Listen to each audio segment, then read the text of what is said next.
Star vs. the Forces of Evil is the property of Disney, Darren Nefsey, and all respective owners. Any and all images have been used for the sole purpose of critique or parody and as such are protected under fair use. Please support the official release. Hey, how are you? I'm SliceofOtaku and it's time for the review. Now this episode Trickstar was trash baskets. Like, straight up, it may not even deserve this review. It was just so weak.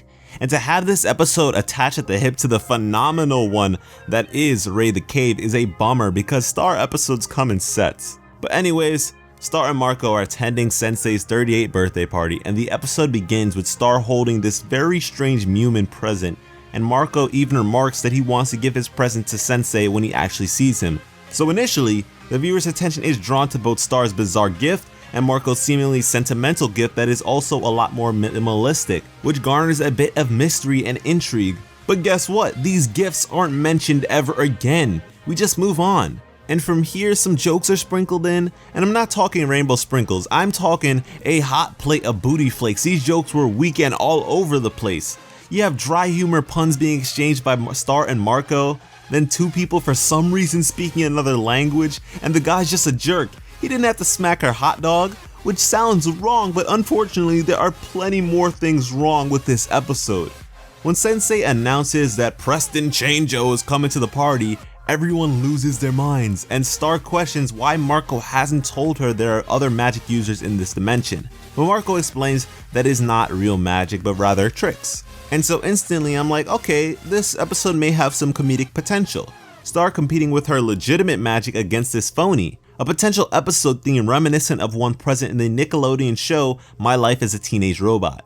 In the episode I'm referring to, Jenny, an actual robot, is surrounded by little kids and is picked on, while a kid doing the robot dance is praised. And considering I actually remember that and the show came out when I was like 5 years old, just goes to show how well executed it can be. Sadly, this episode failed miserably and is one that I'd rather forget.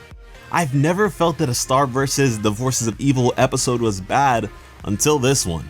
Getting back on track, Presto appears and everyone's in awe, and the dude's a little creep. He asks Sensei to stick his head in his armpit, and once the trick is over, proceeds to suck something out of him. Yeah, I know. Star notices this while for some reason that is never actually explained, nobody else can, not even Marco. Jeremy calls Preston out, claiming his tricks are fake, and Preston pulls a giant coin from behind Jeremy's ear, despite like 3 people once again, including Marco, being behind him. How? How, Sway? Presto then sucks them all, then tells Jeremy to tell his mom he said hi. Bro, what?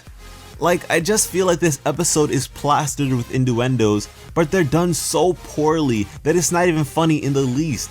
Skipping ahead a bit, Sensei is missing, and Star goes looking for him. Jeremy is up front chilling with his old friend Darkness, and then we see Preston and Sensei in the garage together. Presto is just sucking this man dry, and it seems like this is the climax of the episode. Presto proceeds to explain that he's not human but is a joy sucker. He can't produce his own joy, so he takes it from others. And I just have to ask, where we're going with this? This episode is practically almost over and I feel like we've accomplished absolutely nothing. Star and Presto cut a deal, no more sucking, but Presto can't help himself and attempts it anyways. She blasts him with her wand and has him confess to everything. And since ignorance is bliss, nobody cares, and that's exactly how I feel about this episode. I do not care. They're all pissed at Star and leave, but wasn't Star's #1 fan in the audience? Was she just there for the hell of it? I mean, Jana was there too, and they don't even interact once. Also, how does the 38-year-old Sensei know these 2 teenage girls? Everybody leaves, and Star and Marco head over to Sensei, who's bummed out but says he'll get over it. And on top of all the nonsense this episode gave us, Sensei apparently put Presto in the trunk of his car. Why? What?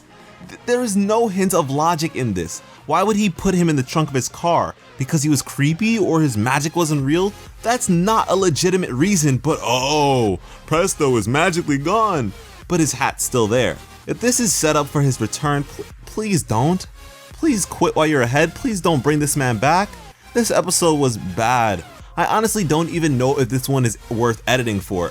Oh, and I almost forgot, Marco mentioned something about love not being real, but people pretend it is anyways, and honestly, I'm not swayed by this when it comes to Jarko or Starko. Really, I just think it's forced writing. Throw in something potentially deep about humanity and have Marco say it considering his current situation. Really, this episode could be placed at just about any point in the series after Star's wand is broken. Like, after that point, it doesn't even matter where you put it. Also, filler doesn't mean bad episode. There is no excuse for this. But what do you think about it? Let me know in the comments. Make sure you share this video with anyone who says Star vs. the Forces of Evil has no bad episodes. Thanks for watching and have an awesome day. I love you.